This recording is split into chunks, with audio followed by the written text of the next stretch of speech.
Hi there, gorgeous! Happy Frugal Friday to you. If you are new to the channel, welcome. I make videos like this every Monday, Wednesday, and Friday. Fridays are my exclusive drugstore makeup days where I focus specifically on affordable makeup products. So if you'd like to be notified of new videos like this one in the future, please subscribe, and thank you so much in advance if you do. Today I'm doing a full face of e.l.f. products, with the exception of the eyes and the lips. So these are basically just face products that I'm going to be trying out from e.l.f. Now, a lot of these are newer products, as in they've been released within the past 6 months or so, so they're not brand new, but I've been asked a lot about them, so we're gonna test them out and find out whether or not they are good. I should probably put my eyes on first. I didn't even really think about it, so I'm going to do that. Impromptu makeup tutorial. Who's up for it? If you're not, it's okay. You can go ahead and skip to this number to get straight to the e.l.f. face products, but I'm going to share a little bit of what I'm doing on my eyes here for those who are interested. I'm using the Wet n Wild My Glamour Squad palette. I'm first taking this shade from the palette. This is a dupe, by the way, for the Sultry Glam palette from Anastasia. Did a comparison between the two a while back. I'm taking the transition shade at the top of the palette here. I may need to go with a darker color, but we'll see. And you know, I want to keep this look a little light, so we'll stick with it. And then I'm going to blend the edges with a fluffy brush, get rid of harsh lines, yada yada yada yada yada. I changed my mind. I do that quite often.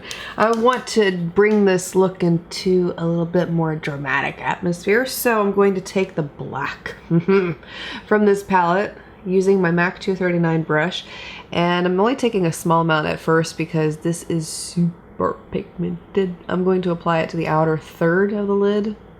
You see what I mean? I want it to be a little more smoky, so I didn't take much initially. If you wanted this to be really deep and dark, you can add a lot more than what I am. That's really up to you.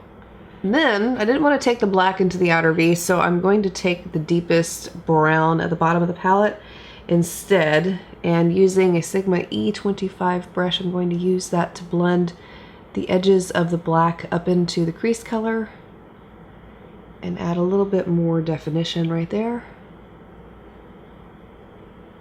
And again, blending with my blending shade, I'm using Wet n Wild's Brulee. I need more. Some more! Okay, the only thing I did not show you is I added a brown eyeliner, and the lashes I'm wearing are from My Lash Line Inky Minky Lashes in the style Authentic, one of our very natural looking human hair pairs. As you can see right there, they're gorgeous. Okay, first product I'm going to use is the Sheer Blurring Under Eye Primer. This was a very interesting looking product. It contains hyaluronic acid, and they say that you're supposed to use your finger or a sponge to pat a thin layer of primer under the eyes, allow it to set for 30 seconds. You can wear it alone or apply concealer on the top, and this is supposed to help makeup stay in place. Alright, now I gotta think of a concealer that doesn't wear very well that I have, only because I really want to test how this primer will help something that doesn't wear that well over the long term of the day. But I'm going to leave this eye untouched and apply a concealer over the top like I normally would. Okay, I am going to use the Milani Retouch and Erase Light Lifting Concealer. This was one of my favorites when it first came out, but it stopped performing well on me. I want to make sure that this eye is dry. It is dry, it's fully set. It feels like my under eye has been moisturized, so I'll apply it to this eye over here.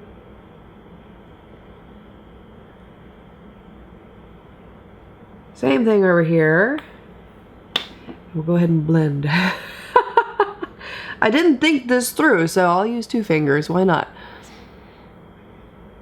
It's one of those that will crease on me throughout the day, and you'll see it on this eye without the primer. It'll be interesting to see if the primer helps it stay in place longer. The next product I have to test for you is one that a lot of you have been asking me about, but it's been incredibly hard to find, and e.l.f. finally restocked it on their website, so I grabbed this little sucker to test for you, and that is their Poreless Putty Primer.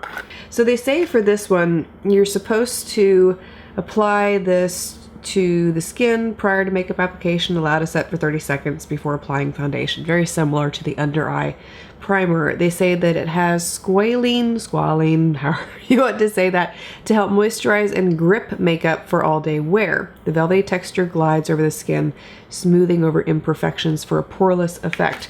Okay, so it's supposed to minimize the appearance of pores and act like a primer, obviously.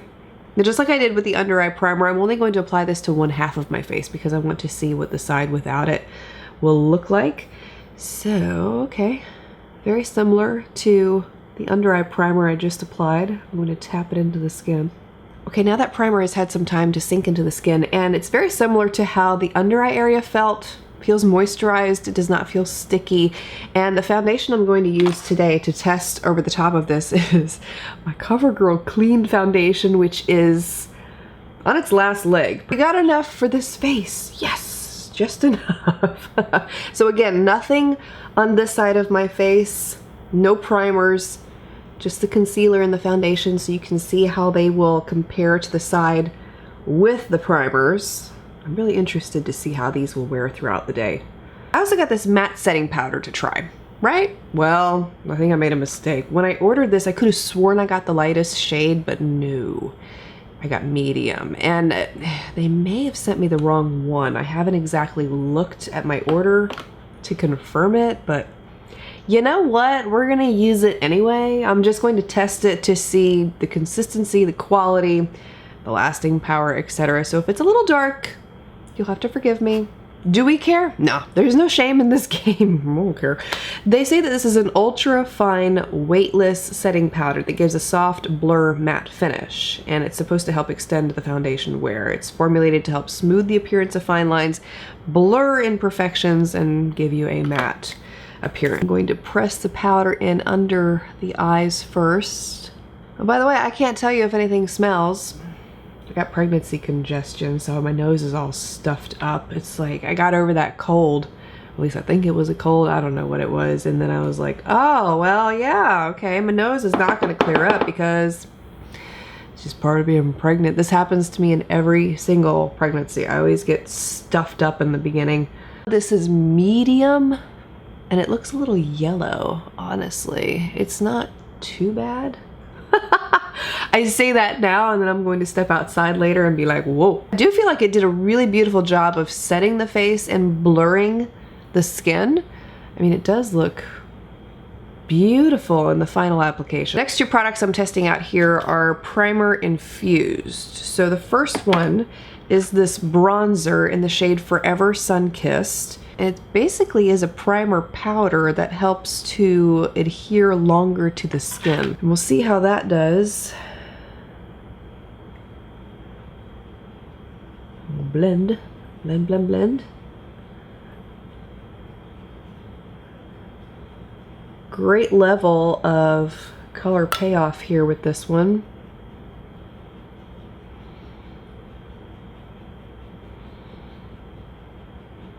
It looks like it's blending nicely. I'm not having any real issues getting it to blend out. A little more though. Yeah, blend, girl, blend. I feel like too, I could have used a fan brush for a more light application. I feel like the brush I used to apply it was a little too dense, and I'm getting intense color payoff after using that brush. So I would say keep that in mind if you try this product out. Going in with their primer infused blush, this is in the shade Always Rosy. Same concept as the bronzer that I just showed you, with how it's supposed to adhere to the skin and provide really intense color payoff. This time I'm going to apply it with a fan brush because, yeah. Oh yeah. Gosh, I barely touched my brush into that blush. Yeah, buddy. I do feel like that powder is a little too yellow on my skin. I mean, I'm really starting to see it now. Last two products I have to test out for you are highlighters. One is their metallic flare highlighter in the shade White Gold. Love the stamped design in there, and the pigment with this one is very intense. A little bit is going to go a long way once again. I'm also testing out one of their jelly highlighters. I've been asked a lot about these. It has a mousse-like consistency, very lightweight feeling on the fingers when you initially swatch it. So I'll first apply the metallic flare highlight and apply it to this. Oh yes, I was gonna say this side of the face. Hello, hello, gorgeous. I'm liking it. Apply the jelly highlighter on this side, which I should have applied before the powder, but we're gonna roll with it. And that's a little bit too much, so I'm going to tone it down here. Blend it in with the finger. Yeah, this is user error, so we're not going to judge this jelly highlighter the way I applied it, because honestly, it should have been applied before powder. Oof. So I'm going to test it separately, but you can already see it didn't really blend in, and that's because I applied it over the top of powder. And instead, we'll apply some more of that metallic flare highlighter over here because, woohoo! By the way, I went back another day and applied the jelly highlighter over foundation without powder, so you could see how it performs, and it blends right into the skin. So the powder really did affect how it applied, and I would absolutely recommend applying this one on foundation directly. And it blends in beautifully, and it gives you a very subtle glow. It's a lot more toned down than the other highlighter is, but still equally beautiful, and highly recommend this one too. Up to this point, I'm really impressed with how everything has performed so far. No issues, everything looks good. Will it wear well? I'll be back to show you a 4, maybe 5-hour check-in. I'm not really sure yet. And then at the end of the day, I will give you a 10-hour check-in so you can see how everything wears, and I'll give you updates as we go. So it has been a total of 6 hours at this point since I initially applied these products. And let's look at this face right here. All right, let me move my microphone so you can actually hear me. Most interested in looking at that under eye primer, personally. So, oh goodness. You can see a real difference from the side where I applied the primer to the side where I did not apply the primer. And I'm going to come in really close here so you can see what I'm seeing. I'm really hoping this comes across on camera because it's very visible when I look in the mirror. So if you look, come on microphone. If you look under this eye, look at how beautiful that is. No creasing whatsoever. Okay, now look under this eye. You see the creasing and the settling into lines?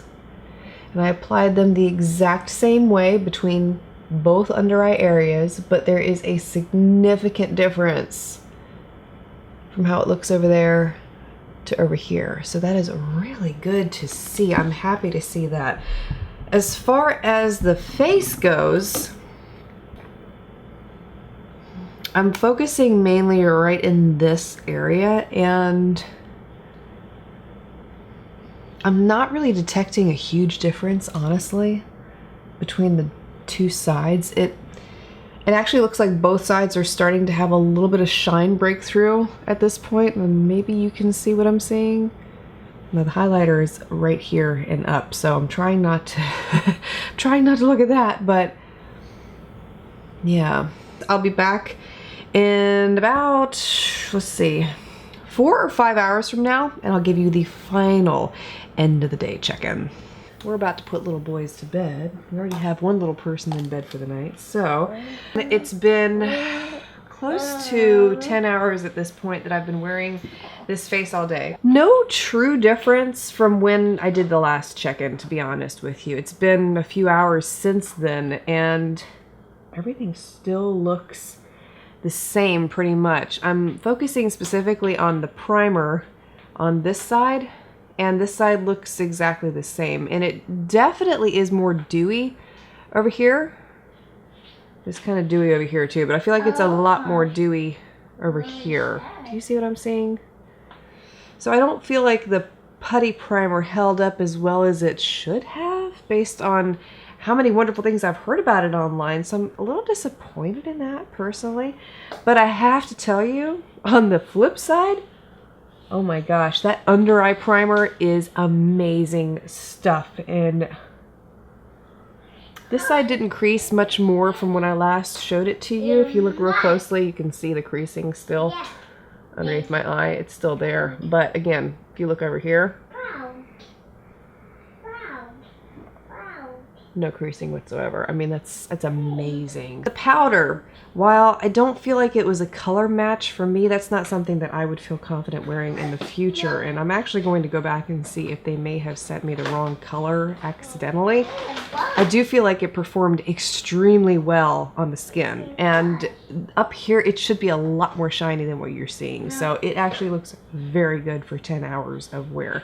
Highly recommend a good portion of the products I shared with you here today, with the exception of the putty primer. But I'm telling you what, that one has such high reviews here on YouTube that I would say try it out for yourself. At this price point, you really can't lose. So let me know your thoughts if you've tried any of these out yourself. Would love to hear your feedback and experiences.